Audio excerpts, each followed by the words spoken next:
At our engagement party, my boyfriend knelt down on one knee, holding a bouquet and a sparkling diamond ring, and proclaimed his love for me. "Ava, will you marry me?" The words had barely left his mouth before the room fell silent, stunned.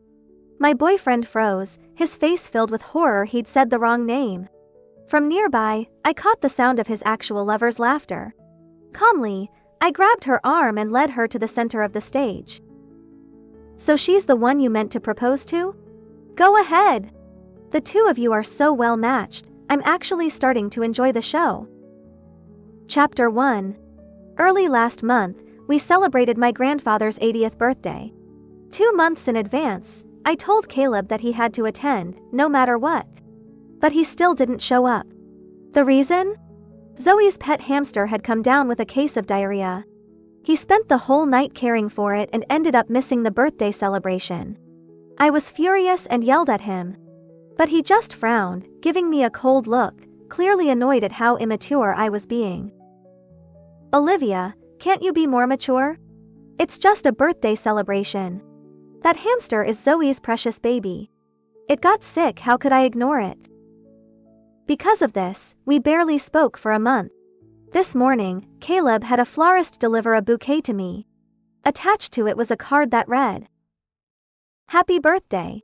See you at the Western restaurant tonight." My colleagues looked on with envy. I calmly picked up the card and handed the flowers to a colleague who was watching. I'm allergic to pollen, and after all these years, Caleb still hadn't remembered. But I softened, knowing he was at least trying to make amends. After all, we've been together so long that he knows me better than anyone. Every time we fought or went through a cold silence, as long as he made even the smallest effort, I'd forgive him. He thought I was just easy to appease. In reality, I kept forgiving him because I cared too much about this relationship. We've been together for 8 years, he's become a part of me. He knew I couldn't leave him, so he did these hurtful things without a second thought. It's my own fault for not being stronger, for loving so humbly. But looking at this bouquet and the card, I felt nothing. In the past, I would have been thrilled.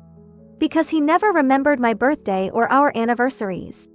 Every year, I had to remind him over and over. This time, he remembered on his own and even made a dinner reservation. I thought I'd be happy. But in reality, I felt nothing. I was even a little annoyed. I wondered what excuse Zoe would use to lure him away tonight. I arrived at the restaurant 15 minutes early. As expected, Caleb hadn't arrived. He's always late for dates, I'm used to it. An hour went by. I glanced at the time, he was already 45 minutes late. But he still hadn't broken his record of being 5 hours late. Another 2 hours passed. A waiter, looking a bit awkward, informed me they were about to close. I smiled and ordered the most expensive steak on the menu. With soft violin music in the background, I calmly finished my meal. I left just before the restaurant closed.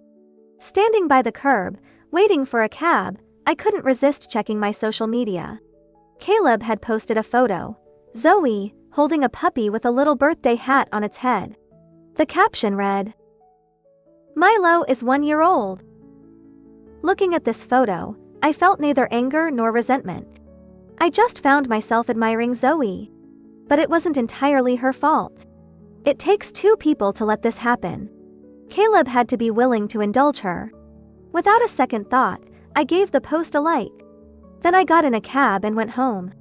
This was the umpteenth time Caleb had stood me up. I'd lost count. When forced to choose, he would always pick Zoe without hesitation. In the past, I'd broken down, gone mad, and raged over it. But this time, why didn't I feel sad at all? Chapter 2. When I arrived home and unlocked the door, darkness greeted me. It was clear, Caleb hadn't come back yet. Standing in the empty entryway, an inexplicable sense of calm washed over me. Late that night, the sound of the fingerprint lock woke me from a light sleep. I've never been a deep sleeper. In the past, whenever Caleb returned late, I would drag myself out of bed, bleary-eyed, to greet him. I'd take his files and coat, then ask, "Are you hungry? Do you want something warm?" But ever since Zoe reappeared, the routine had changed. I started noticing a strong perfume lingering on his clothes. Back then, I felt a wild urge to confront him, the words spilling out in anger, accusations boiling over. He'd either respond with a cold silence or come home even later, leaving me waiting, searching his face for a hint of the truth. Many nights ended with me crying, feeling raw, only to face the empty silence when he ignored my pain. I endured it quietly, pretending it was all just a misunderstanding, that things were normal. Day by day, I told myself it would pass, that things would go back to the way they were. Looking back now, I can hardly recognize that person, that version of me. But things are clearer now. I know what I need to do, and I'm ready to let go. The woman who wept and lashed out when Caleb came home late, she must have seemed pathetic to him. Thank goodness those days are behind me. I drew a deep breath and let myself sink back into sleep, a calm I hadn't felt in ages slowly settling over me. In a half-dream, I faintly heard Caleb call my name. Olivia? But the voice drifted off, distant, and sleep took me again. It was the first peaceful rest I'd had in so long, as though a weight had finally lifted. The next morning, I skipped my usual routine, grabbing a cold iced coffee from the fridge and heading straight to work. No more early mornings spent in the kitchen, making breakfast he'd barely glance at. All day, I immersed myself in work, letting the hours blur together without a single glance at my phone. It wasn't until evening, when I finally checked my messages, that I confirmed what I'd already known: no texts from Caleb. On my way home, I stopped at the bustling food street and bought fried chicken and spicy noodles. I didn't expect to see him already home when I walked in. Seated on the sofa, Caleb glanced up as I entered, his gaze narrowing at the takeout bag in my hand. "Is that all you're having for dinner?" he asked, a hint of disapproval in his tone. "That stuff is terrible for you." I shrugged, setting down the bag. "As long as it tastes good." He seemed taken aback when he realized I hadn't thought to get him anything. The look in his eyes shifted, as though he was trying to gauge my mood. Finally, he spoke, his tone measured. "About last night, something came up. It's not what you're thinking." I opened my takeout, spreading out the noodles and fried chicken on the coffee table, barely sparing him a glance. "It's fine. I don't care." He paused, his eyes flicking between me and the food. I could see the confusion and perhaps irritation on his face, but I kept my focus on my meal. Undeterred, he walked over and, with a press of his finger, paused the TV. "Olivia, can you stop ignoring me for a minute?" His voice was firmer now, an edge of frustration breaking through. I looked up, meeting his gaze for the first time all evening. "What is it, Caleb?" He seemed momentarily surprised, but the expression quickly shifted to one of mockery. "I've already explained myself. Why are you still clinging to this?" Seriously, I had already said it was fine. Who was really the one refusing to let go? "I believe your explanation. I understand. Now, can I continue with my dinner?" For a moment, he was at a loss for words, his face clouded with frustration. "And my dinner?" he asked, his tone self-righteous. I looked up at him once more. "If you think takeout is unhealthy, go ahead and order yourself something that meets your standards." There was no way I'd worry about him like I used to, cooking and doing household chores for him. "Olivia!" Caleb slammed his hand on the table and shouted, though he quickly seemed to realize his tone was off. He made an effort to calm down and continued. "You know that Zoe just returned from abroad. Losing her parents hit her hard. It's really challenging for her to live here on her own. I just want to look out for her a bit. So you're actually making a fuss just because I celebrated her birthday? Are you worried you won't make it to your next one?" Hearing his words, I paused, my chopsticks suspended in mid-air. Such cruel words. Fortunately, I no longer had feelings for him, or they would have stung deeply. "I get it. I understand." My words seemed to deflate him, leaving his anger with nowhere to go. In frustration, he turned to the vase nearby. With a loud crash, he shattered it against the cabinet, and with another harsh bang, he stormed out the door. Watching the scattered shards on the floor, I called after him with a calm tone. Clean up your own mess. Chapter 3. As expected, Caleb and I entered yet another silent period. In the past, I would have felt as if I were walking on pins and needles, my mood sinking lower with each day. But now, I felt strangely at ease. At first, when he was angry, he didn't come home at night. Alone, I quickly fell back into the rhythm of my old routines, coming home after work, watching dramas, indulging in late-night snacks. There was no need to worry about him staying out late with Zoe. Eventually, Caleb returned home, though he still avoided speaking to me. In his silent protest, he even moved to the guest room. This arrangement suited me just fine. I no longer had to share a bed with him, nor did I need to wash his clothes or pick out his suits. I could finally spend my mornings dressing up for myself instead of rushing to make him breakfast. Colleagues began to notice my transformation. They'd comment on how refreshed I looked and even teased me about wedding plans, but I knew the real reason. I'd finally let go. Now, after work, there was no hurry to rush home and prepare dinner. I had extra time to catch up with friends, shop, or simply unwind. My friends even applauded me for finally putting myself first. Caleb and I had been together for 8 years. Back then, I believed that being devoted to him was my sole purpose. All I wanted was to make our home a warm and welcoming place, so much so that I neglected my own needs. I was even ready to quit my job if he wanted me to, content to stay home and focus on being the ideal partner. But looking back, I realized that I'd made a mistake. No one should anchor their entire future on someone else. People change after all. Love, in the end, only relies on sincerity between two people. And some people just lack that sincerity. I channeled the passion I once had for Caleb into my work. My boss noticed my dedication and assigned me a critical project. I poured myself into it, letting everything else fade to the background. After an early morning meeting, I took a rare moment to relax, scrolling through social media. That's when I saw a picture Caleb had posted of some food, with a delicate wrist in the frame, unmistakably Zoe's. She was wearing an expensive couple's watch, the same brand I'd recently seen on Caleb's wrist. In the past, I would have been outraged, but today, I simply tapped the like button. A few minutes later, my phone rang. It was Caleb, calling for the first time in months. "What do you need?" I asked, hearing Zoe's laughter in the background. Was he calling to rub it in? Just as I was about to hang up, he spoke. "I'll pick you up after work tonight." After over 4 years together, he'd never once offered, not even during storms. Yet now, he wanted to pick me up? Suspicious as I was, I figured I might as well accept the ride. "Sure, I finish at 6. With that, I hung up and returned to my meeting. Making a living and focusing on myself was far more important than indulging Caleb's whims. After work, I finished my summary and walked out of the building, remembering what Caleb had said. Later, as I left the building, I almost forgot his offer. Seeing his car parked nearby, I quickened my steps, only to find Zoe sitting beside him in the passenger seat. Chapter 4.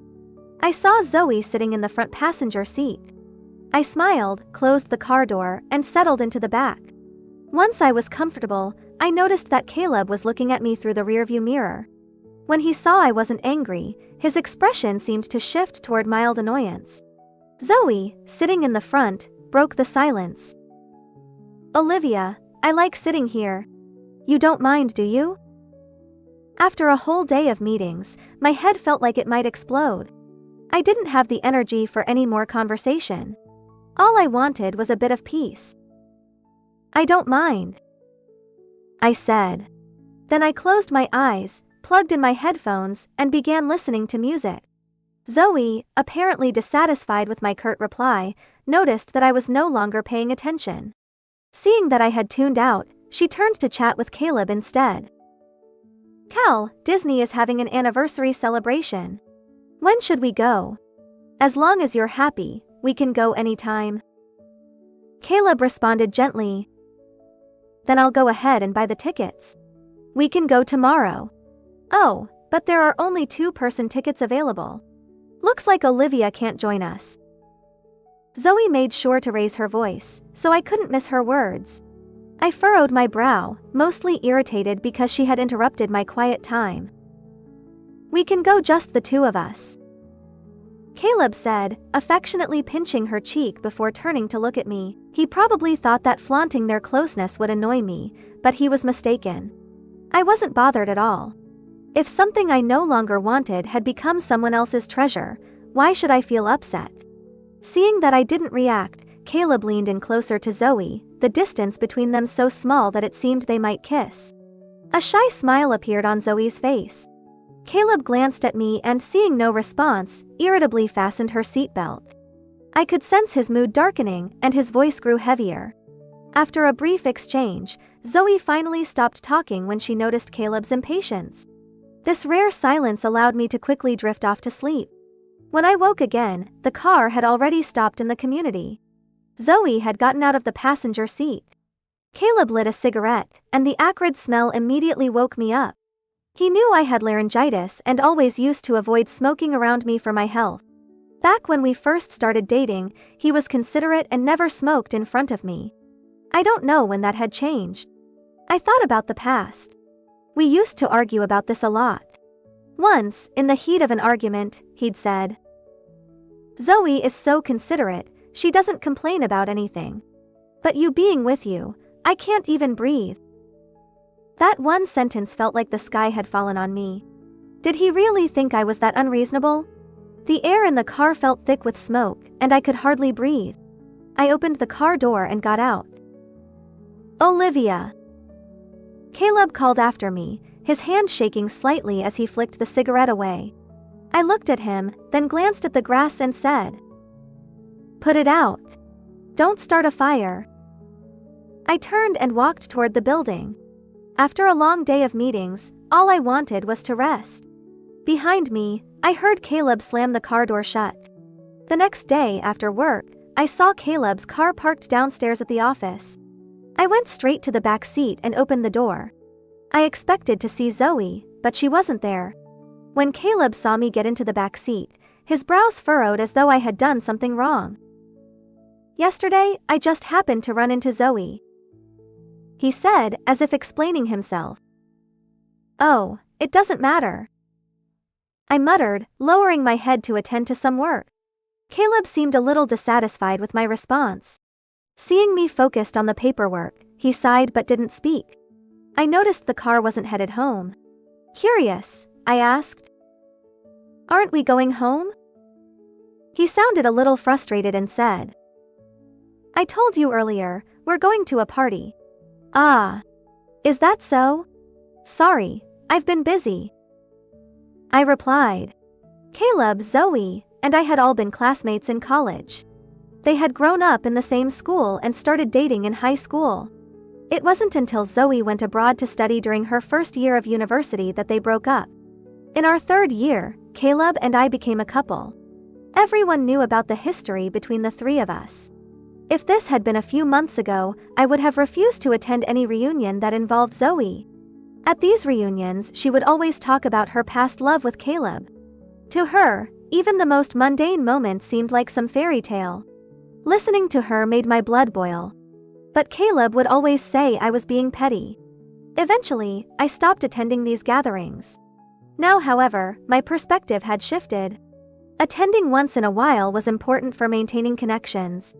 When we arrived at the KTV private room, Caleb was about to open the door when someone inside suddenly rushed out and into his arms. "Cal, they kept forcing me to drink. You have to help me." Chapter 5. Caleb froze for a second, as if realizing I was still standing next to him. With a stern look, he pushed Zoe away. He turned to explain something to me, but I didn't listen. Instead, I walked past them into the private room. I greeted my old classmates with a cheerful smile. One of the boys who had once pursued me in college saw me enter and raised a glass, asking to drink with me. I politely agreed and was about to take the glass when a pair of long hands suddenly grabbed it. "I'll drink on Olivia's behalf," Caleb said, his tone cold and full of irritation. A few confused classmates leaned over and jokingly said, "Caleb, you're only the one drinking on Zoe's behalf, right? Caleb instantly blushed with embarrassment. He quickly looked at me, as if worried I might be upset. To his disappointment, I wasn't bothered. I grabbed a new glass from the table and clinked glasses with some other classmates, chatting with them. Throughout the evening, I got lost in nostalgia, singing college songs with my roommates, and barely spared a glance at Caleb. Seeing me intentionally distance myself, Caleb seemed uncomfortable and tried to stay close to me. Zoe, seeing him ignore her, kept trying to get closer to him. Caleb, who had never pushed her away before, now distanced himself and kept glancing at me. But I was happily singing college songs with my roommates, not sparing him a glance. Soon, Zoe realized something was off, and she edged closer to him. I overheard him telling Zoe quietly, "Move over, don't sit so close." After saying that, he looked at me again, but my eyes never lingered on him. Frustrated, he drank heavily. But then one of our classmates interrupted. "Olivia is still single, right? Haven't you and Caleb gotten married yet? Caleb, you'd better treasure her. Olivia is amazing. If you don't make a move soon, someone else will." I had been focusing on myself the whole night. I'd worked hard to improve my looks and felt confident. Though I was 30, I looked as fresh as I did when I graduated, even more graceful. Hearing those words, Caleb grew anxious. He grabbed my hand tightly, as if trying to claim me. "Caleb, have you ever proposed to Olivia?" We'd been together for so long, yet marriage was never brought up.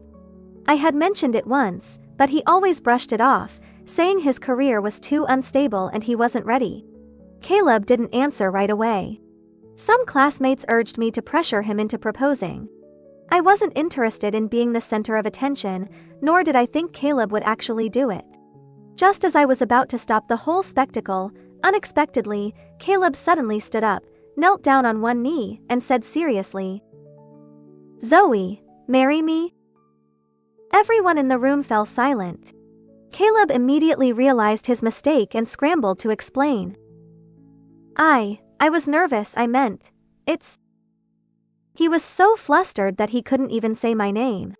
Seeing Zoe's smug expression, I grabbed her and placed her in front of Caleb. "You were calling for her, weren't you?" I stepped back, making sure all eyes were on Caleb and Zoe. The room went silent, no one dared to speak.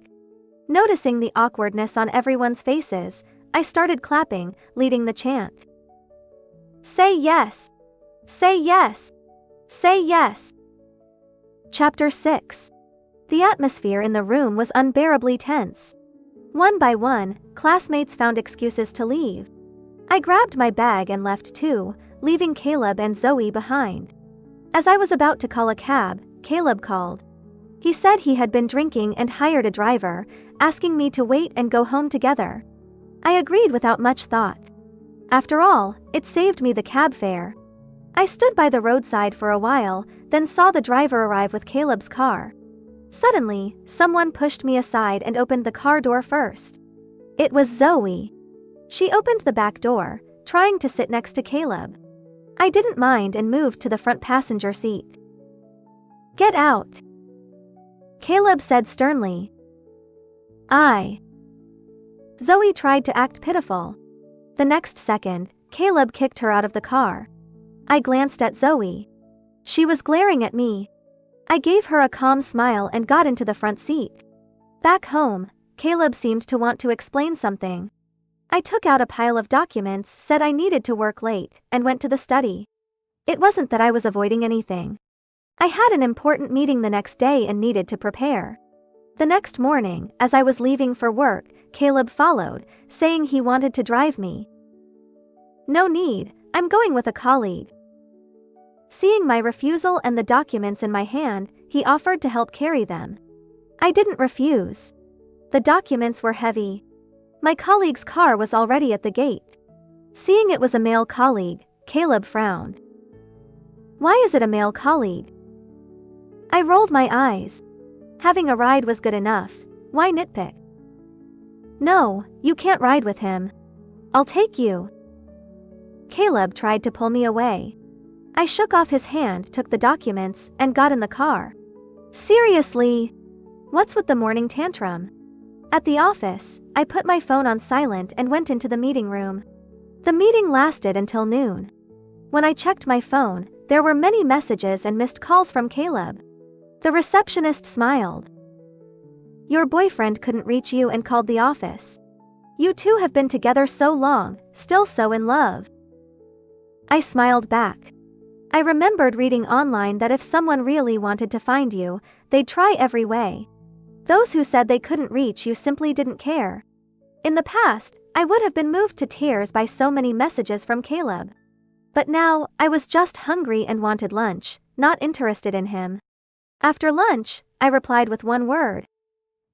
Meeting. He immediately sent several detailed messages about his morning. Annoyed, I set his messages to do not disturb. It felt like our roles had reversed. I used to have endless things to tell him. Now, even replying to his messages felt exhausting. They say when you lose the desire to share, it's a sign of drifting apart. Near the end of the workday, colleagues invited me to a bar. I used to rush home to cook for him and never joined such gatherings. This time, I agreed immediately. A close colleague joked. Haha, our family model finally joins us single folks. I laughed and joined in the fun. Around midnight, I returned home slightly tipsy. As I entered, I saw a figure blocking the way. Looking up, I saw a worried Caleb.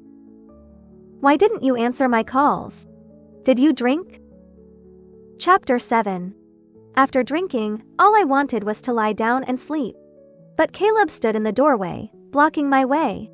Annoyed, I pushed him aside. Where did you go drinking? He asked.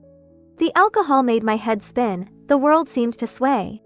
Caleb kept nagging, making me furious. I slapped him hard. You hit me? Clearly, Caleb didn't expect me to hit him. Despite our fierce arguments over the years, I never laid a finger on him. I didn't want to hurt someone I loved. But now, all I wanted was to sleep. So what if I did? Got a problem? I snapped, slapping him again.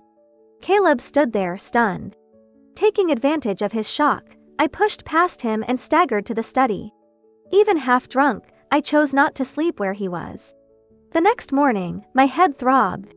Struggling to sit up, I saw a glass of warm water beside me. You should drink less, he said, concerned. Taking the hangover medicine and water, I noticed his slightly swollen cheek, remembering my actions last night. I thought he'd be angry, but Caleb didn't mention it. Since he didn't care, I didn't dwell on it. Last night's slaps were a small price for all the heartbreak he caused. From then on, Caleb changed completely. He used to be unpredictable and hard to read. Now, he was like a loyal puppy, always around me. His constant presence felt suffocating. One evening after work, I couldn't hold back anymore. Caleb, we need to talk. Lately, he left work earlier than me and took on the responsibility of preparing dinner. Everything at home was neatly organized. On the surface, everything seemed normal. It seemed like life was getting back on track. This was the life and the Caleb I had once longed for. But now, I felt an inexplicable resistance. Our relationship had already soured. Seeing my serious expression, Caleb instinctively avoided my gaze. The chicken wings you like are almost ready. He knew what I wanted to say but chose to avoid it. Avoiding won't solve anything, I said. What's wrong? Don't you like the food? What do you want tomorrow, spicy hot pot? Or grilled chicken wings? I've learned several new dishes. He rambled, trying to change the subject. Caleb, I have to leave for a business trip tomorrow. Can we talk when I get back? His eyes were red, his voice pleading. I thought this would make me waver. But it only made me more frustrated. Weakness is for those who truly love each other. For me now, there was no such feeling for Caleb. In the end, I agreed to wait until he returned from his trip. I had an important business meeting to prepare for. Dinner was unusually silent. In the past, I would keep the conversation going, but it gradually became Caleb sharing his day. Tonight, we both stayed silent. After dinner, I grabbed my laptop to work in my room. Passing by Caleb, I casually reminded him, "Rest early, you have a trip tomorrow." His eyes lit up, maybe expecting me to help him pack as usual. But I didn't. I left him with the sound of a closing door. Chapter 8. The next morning, Caleb had already left with his suitcase when I woke up. I felt a strange sense of relief. Without Caleb around, I felt much better. The meeting went well, and I secured 3 new contracts for the company. My recent performance had caught the attention of the higher-ups. The company planned to open a branch in a nearby city and unanimously agreed to send me to manage it. Hearing this, I was thrilled and immediately called my parents. They were happy for me but also worried. Moving to another city would mean a long-distance relationship with Caleb. "Olivia, can you bear to be apart from him?" They knew how attached I was to Caleb. They didn't think I would choose my career over him. "Dad, Mom, we broke up." They were silent for a moment. Then my mom said, "Sweetie, we'll support whatever decision you make." "That's right. If you want to move, we'll sell our house and buy one there, so it's convenient for work." My dad chimed in.